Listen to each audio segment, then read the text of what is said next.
Hello friends, welcome back.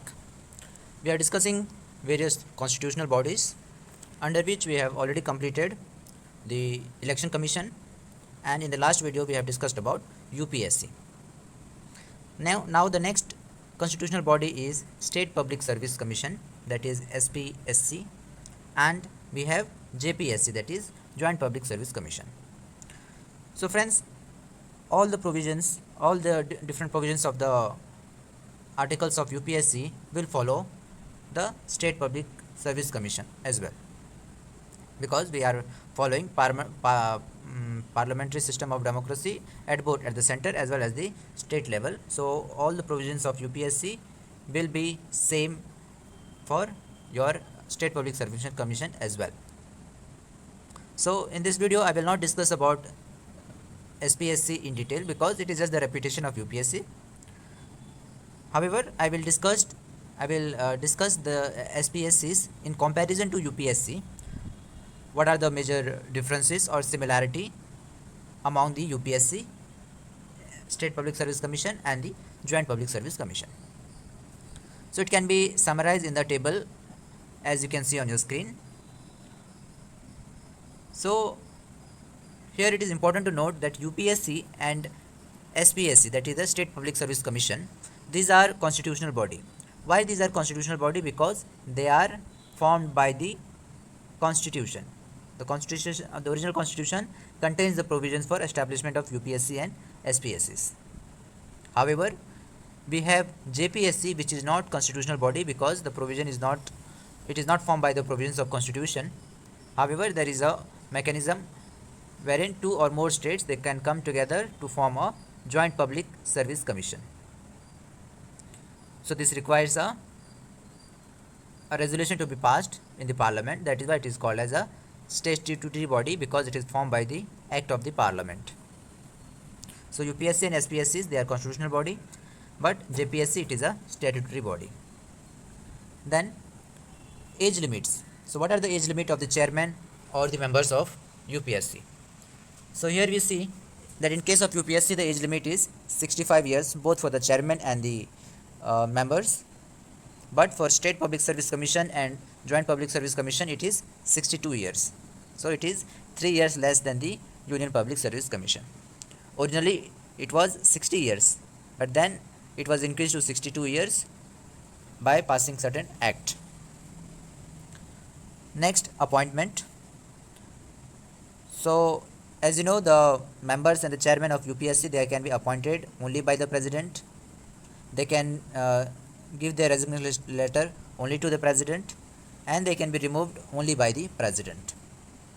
However, for State Public Service Commission, the following role is performed by the governor of the state.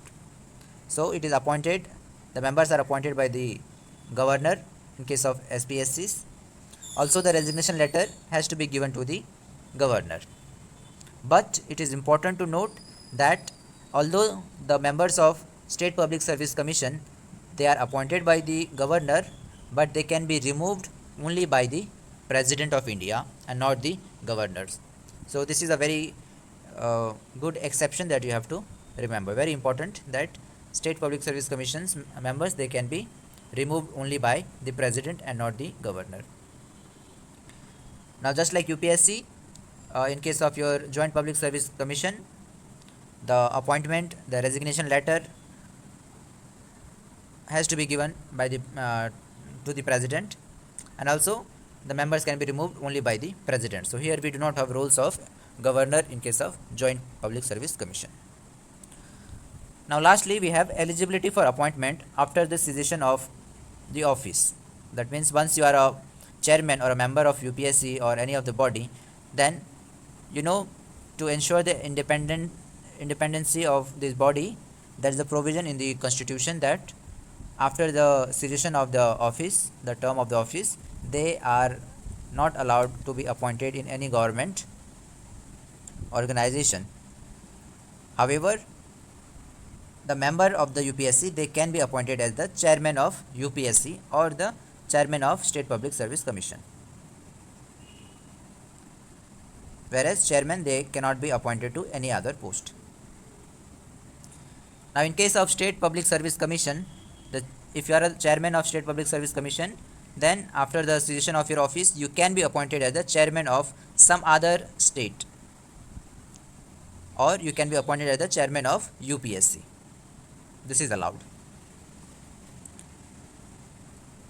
But the member of State Public Service Commission, they can be appointed as a member or as a chairman of UPSC. So if you are a member of State Public Service Commission, you can be member of Union Public Service Commission. But you cannot be member of any other State Public Service Commission. But if you are promoted to as a chairman of UPSC, or you can be promoted as the chairman of State Public Service Commission of the same state, or you can also be the chairman of the State Public Service Commission of some other state. This is allowed. So these are the eligibility of appointment after the cessation of the term of the office.